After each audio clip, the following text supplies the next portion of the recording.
IERS. I was in the United States Army, Special Forces, Ranger. Spent 2 years in Vietnam.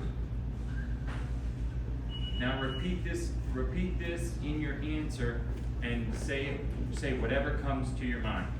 Correct. To me, Richard's Coffee Shop is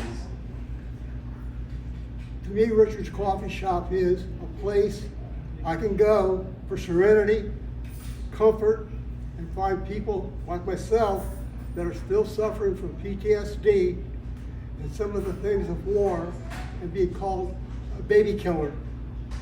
And I come here and I find like people that has actually brought me to a point where I can accept what I had to do for my country and what they asked. What role did Richard's Coffee Shop have in your healing? Well, my first time ever at Richard's Coffee Shop goes way back to 2003, where a friend brought me here, and it was actually across the street, where they gave me a leather tong with the colors of Vietnam and American flag. And I had a cup of coffee, looked around. They didn't have nearly as much stuff as they have today, but at the same time, they started bringing back feelings and things that I'd suppressed, because at that point, I was not really involved with the VA.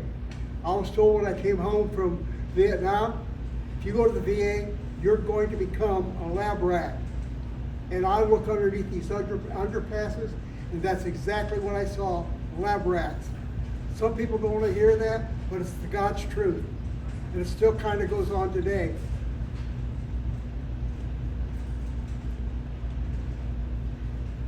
We were talking earlier, and you were telling me a little. You were telling me a little bit about the community here and what it's done for your healing. Coming to Richards, Hold on 1 second. Sir. Sir, Ron. that's, that's Ron, my buddy. Ron's trying to get on his Gary's interview. Ron's still He's back. photo bombing Gary. Thank you, Ron. There we go. Could you repeat that question? Yeah. Yep. We were speaking earlier. You were telling me what coming to Richards did for healing and for your family. I want to back up by saying that I have some dementia, so forgive me if I get lost. But coming to Richards, meeting the men and women here has enabled me from seeing my psychiatrist twice a month to every 6 weeks. It's helped me sleep from at least midnight to 8 o'clock in the morning with meds. And has helped me fight off the demons that I know each and every one of these guys, whether they're a cook or whatever their MOS was, were a part. I look at the military as a big wheel, and in that wheel there's many spokes. My spoke was Special Forces, Ranger, and I did recon on POW camps, and the other spokes are the spokes that keep us true. The ones that are running are the stuff to us, whether it's ammunition, helicopter pilots dropping us off in Cambodia or Laos when I was never there. And coming to Richards let me meet some of these people that I met way back in Vietnam. It's unbelievable that you have an opportunity to go back 1967, 1968, and meet people that you met over there, or remember some of the people that you served with and what you did. I'm very proud of my service. What when we were talking, what promise did you make to your family? Well, I'm going to go back a little bit to the fact my mom died when I was 5. My father committed suicide when I was 12, and I was put into an orphanage. I was there for about a year and a half, and I ran away. From the time I was 15 to this present day, I've been on my own and made myself what I am today.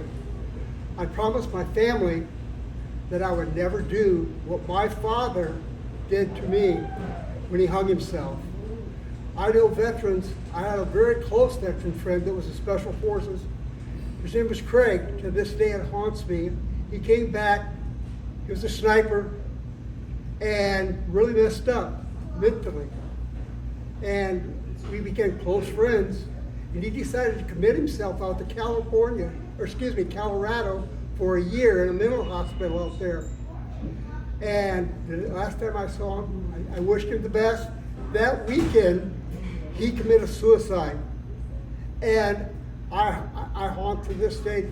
Could I did more for Craig or did whatever, but it brought me back to where my father was sick. Craig was sick. When a person's sick, sometimes there's just nothing you can do to help them except have an open arm and an ear for them to listen to. When you hear someone say to you, thank you for your service, what does that mean to you? To me, it's humbling. It's very humbling for me to know that somebody appreciates what I did. When I came home from Vietnam, I was called a baby killer, spit on, and to have somebody come up, especially a young man or a young lady, come up and say, thank you so much for your service and what you did. It is very humbling to me for what I had to do. But at the same time, it's very proud. All the things that's ever happened in my life, serving in the military probably kept me out of prison. And it's been a place where I was straightened out in life.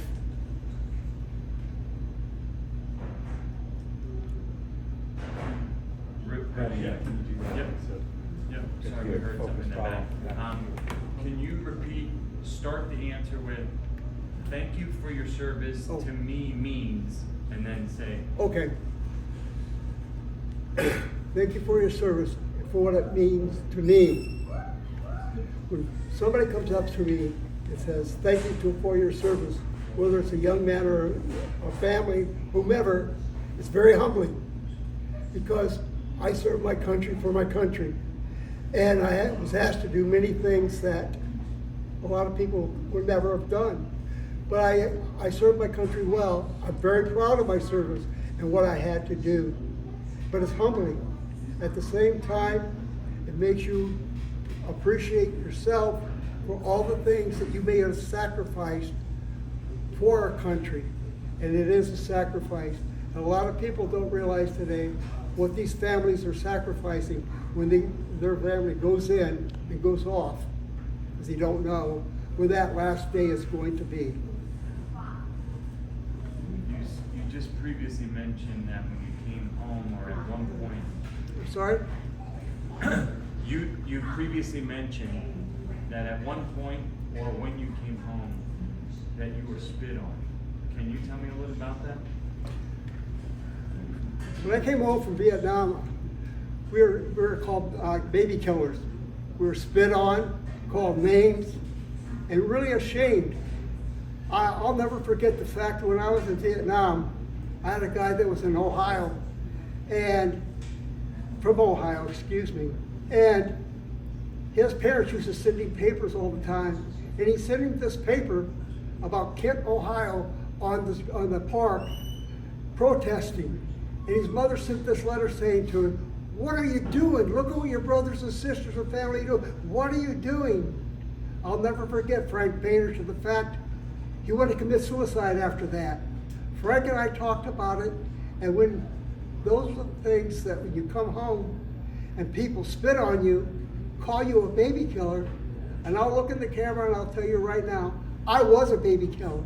When I had to take my recon team into a village, and I see a mama's han send a 3-year-old or a 5-year-old baby son into my men, I had a choice to make.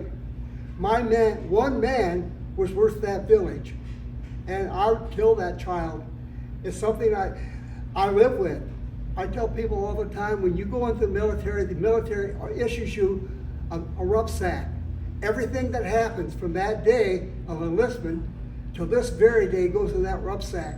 Every once in a while, that rucksack opens up, And when it opens up, stuff comes out. And those are some of the things that you wrestle with each and every day.